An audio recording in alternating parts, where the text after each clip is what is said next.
Welcome to Planetary Calendar's Astro Portraits. I'm Lahni DeAmicis, one of the astrologers with Planetary Calendar, and the portrait today is Abraham Lincoln. Now, looking at his chart, as you might as an astrologer, if you got a client walk in your door and you looked at the chart, is hard because as children we grew up with this iconic figure of Lincoln. He's on money. He's on television. He's all over the place. He's such an important part of our culture that it's like meeting a client who you're doing the chart who's famous. You know all this stuff about them, and yet you don't really know the inner person. You only know the external person. But when you look at the chart, it's fascinating. And this is actually a little bit of a build on of the chart we had also looked at of Natalie Wood, which we looked a lot at what's called the Dignities. And this is the connection of how the planets are related together. You know, I mentioned this in the other one. It's like being any kind of adult. You know, you have all these connections. You have, your relationship to your parents, your relationship to your children, your relationship to your siblings, your relationship to your spouse, to your cousins, to your coworkers, to your boss, to the people who work under you. There's all these relationships. Planets have the same thing. And each planet, or the sun and the moon, each have 6. And what they do is they tell us, in that relationship, in that particular center of energy, are we an extrovert or are we an introvert? Are we living out there in the social world or are we living in our personal world? And people who, you meet them and it's so obvious who they are, will tend to have a lot of planets in the external dignities. And these are called the rulers and the exaltations. People who many times are very relatable. You really kind of feel the ways in which they have their inner life going on, will tend to have a lot of planets in what's called the detriment and the fall. Those are the internal or introvert signs. Lincoln's chart is fascinating that way. And the reason is he has everything internalized except for one major planet. Now, first of all, he was an Aquarian. And the Aquarians are a special case because there are fewer people born with the sun in Aquarius than any other sign, which means that they look different from the average person. The sign that has the most number of people born in the sign are actually Virgo. And if you ever watch in movies, you'll notice that the people they have who play the everyman, or the every woman, the girl next door, the boy next door, anyone could be in this situation. They're all Virgos, or an awful lot of them are Virgos, or have major positions in Virgo, because there's so many Virgos that it's a look that people are very comfortable with, which is why it's the symbol of the human body. It's kind of that generic design.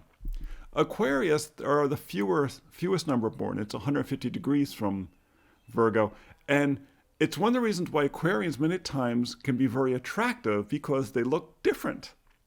It's a funny thing, but it's true. Like, for instance, if you're a blonde and you really want to have a lot of dates, move someplace like Mexico or southern Italy where everyone is dark. Everyone has dark hair and dark eyes because you will so stand out that you'll have to be pushing away suitors.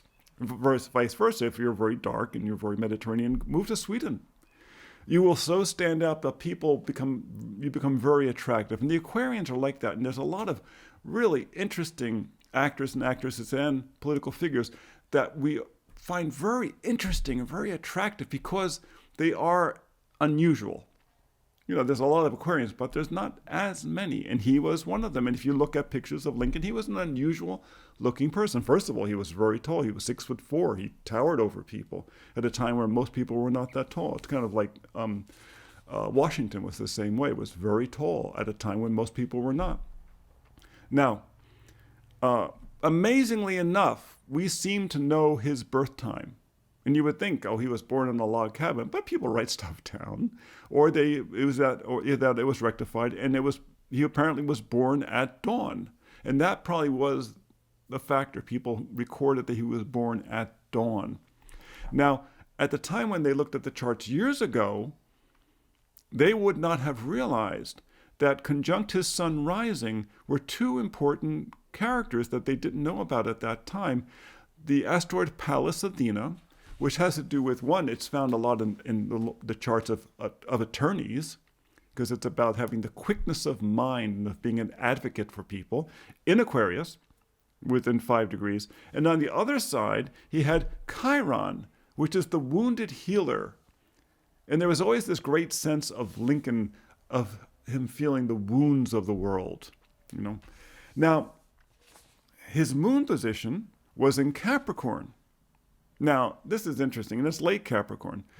Capricorn and Aquarius are both Saturn-ruled signs. It's the deep winter. They're the least personal signs. You know, it's all about what does the society need? What does the community need? They're very impersonal in that way.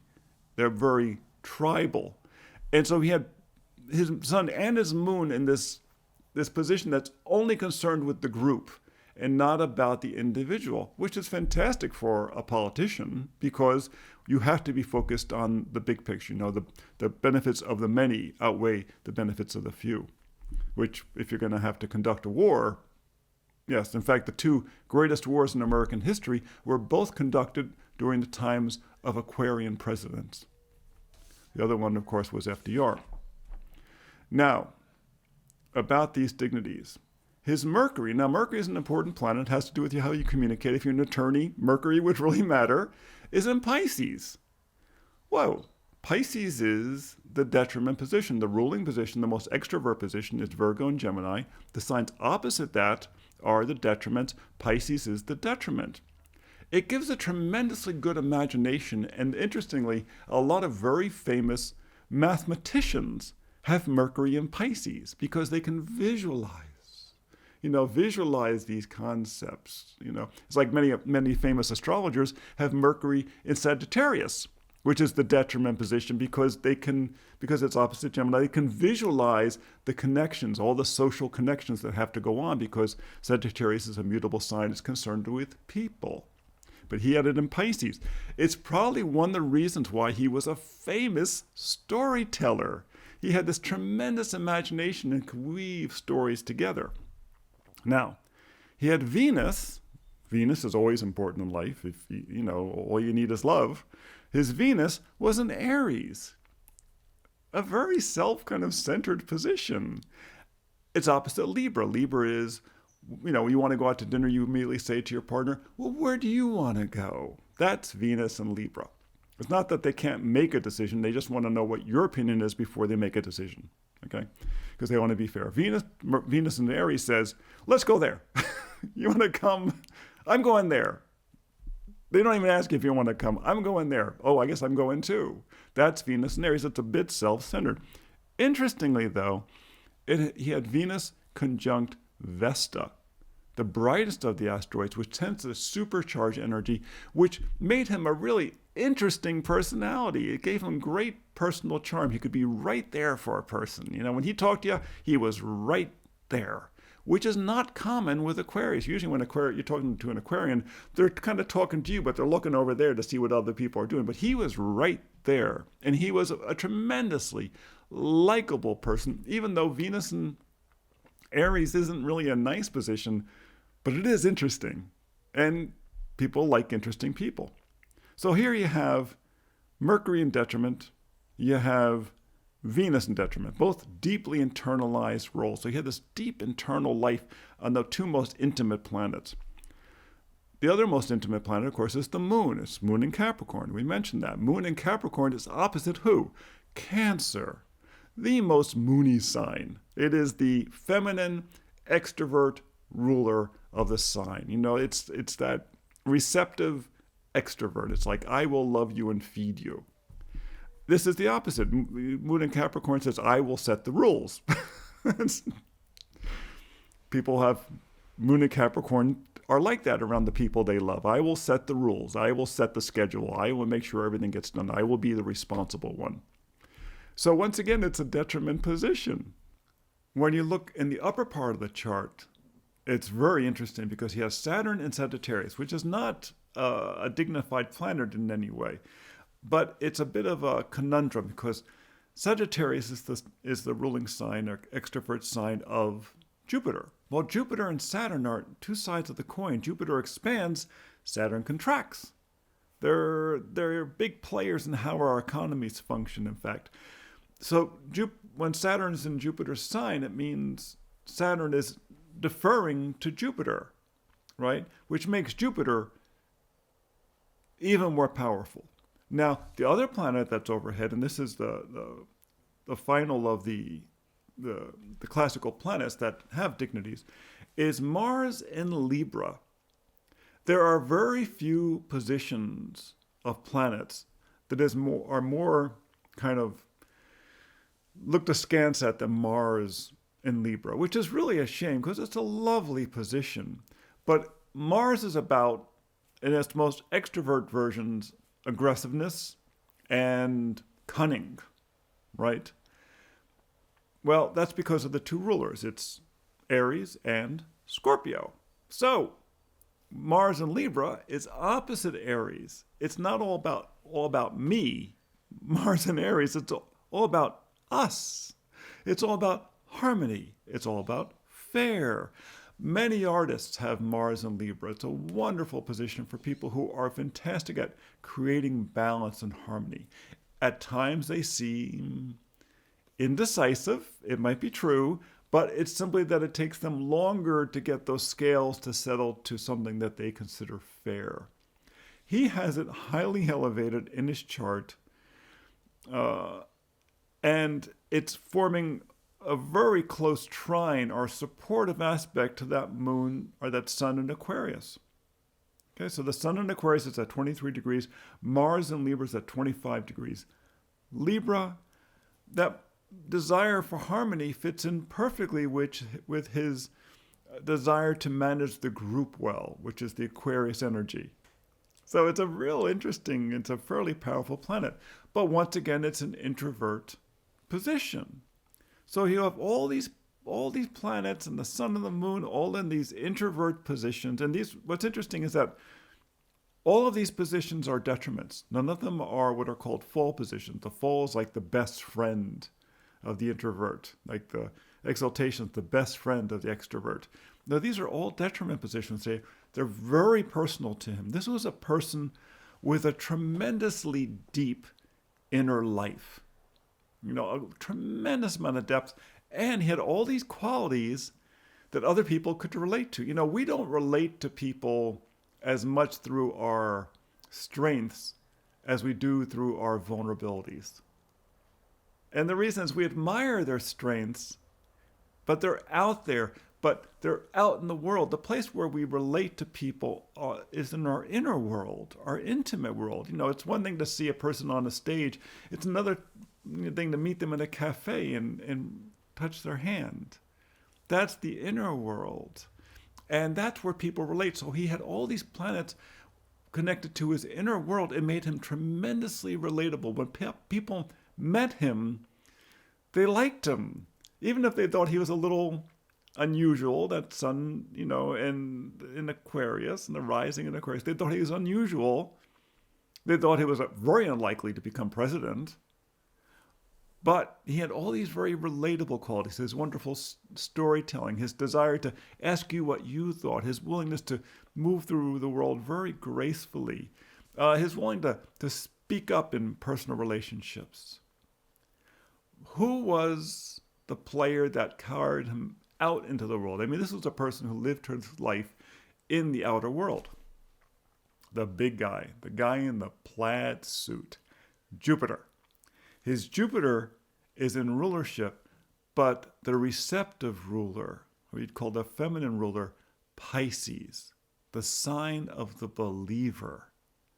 Remember, George Washington was born in Pisces. His most valuable quality was that people believed him, and he believed in the cause. He had Jupiter in Pisces. His biggest, most external component in his life was his belief, his ability to see the big picture. Now, at the time, they would not have realized that he had Mercury in Pisces as well, but astrologers would not have realized. He also had Juno, Pluto, which is the global view, Ceres, the largest asteroid, and the part of fortune, his connection to Earth, all in Pisces. All in the second house, the place where he was grounded in his beliefs. And Pisces also has this tremendous ability to understand suffering. And that was part of it. He understood suffering. And so much of, what we have seen Lincoln as is the person who ended slavery in America, which was tremendously important. But the reality is that he had a vision about his country. Remember, he was born in the Midwest. He was not an Easterner. He had a vision of his country as a complete whole. Before Lincoln, it really was a disparate, though sometimes desperate. Remember, we had not been at war with England not that long before. A disparate group of individual states that cooperated. The only income that the federal government actually had was from tariffs at the port. And part of the big challenge that went on between the North and the South was the South did not want to pay those tariffs that were there to help Northern industry compete with the British and the French. That was one of the big issues. Remember in Gone in the Wind, Brett Butler was a smuggler, and he was a hero because he got around the tariffs. He had a vision, Lincoln, of a United States of America, one that would eventually go from coast to coast. And it was Lincoln, through his actions, that really made the United States one country. Before then, it was a bunch of pieces. It was Lincoln who made it one country. And that's where he is really significant. It was that his great belief, his great vision, that was a foundation of his personality. So, here we have this person who has tremendous, deep inner life, who really thought these things through and who understood suffering, but had a tremendous belief in the land in which he lived. So that's Lincoln's chart. It is fascinating. And I hope you enjoyed this portrait, and come back and see us at spaceandtime.com for more portraits and, of course, our forecasts for the coming week every Friday. Thanks so much.